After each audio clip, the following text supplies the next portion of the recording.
Hi everyone. তো আজকে হচ্ছে আমার বোন, আমার কাকুর মেয়ের বিয়ে। তো আজকেও সঙ্গীত। তো বল, ও আমার কাছেই মেকওভার নেবে বলেছিল। বল তোর কেমন কি চাই আজকে সঙ্গীতে? আমার পুরো সিম্পলের মধ্যে একটা মেকআপ চাই। আচ্ছা, একদম সফট সিম্পল, ঠিক আছে? আর আর মেকআপটাও সফট এর মধ্যেই হবে। আর হেয়ারটা হেয়ারটা যেটা তোর ভালো লাগবে করে দিবি। ওপেনের মধ্যে? হ্যাঁ, ওপেনের মধ্যে করে দিবি। আচ্ছা আচ্ছা, লাইনার আর কাজল? কাজলটা দেবো না, লাইনারই দেবো।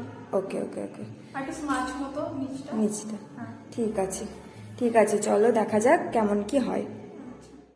তো এটা হচ্ছে ওর ফাইনাল লুক। বল তোর কেমন লাগলো? আমার খুব সুন্দর লেগেছে। যেমন আমার মনের মতোই হয়েছে। হ্যাঁ, যেমন চেয়েছি তেমনই হয়েছে। আচ্ছা, ও জিপসি দিতে বলেছিল, সেই জন্য জিপসি দিয়ে দিয়েছি। আর ও লাইনার চেয়েছিল, লাইনার করে দিয়েছি। ব্যাস, ওর মনের মতোই করে দিয়েছি। ঠিক আছে, থ্যাংক ইউ।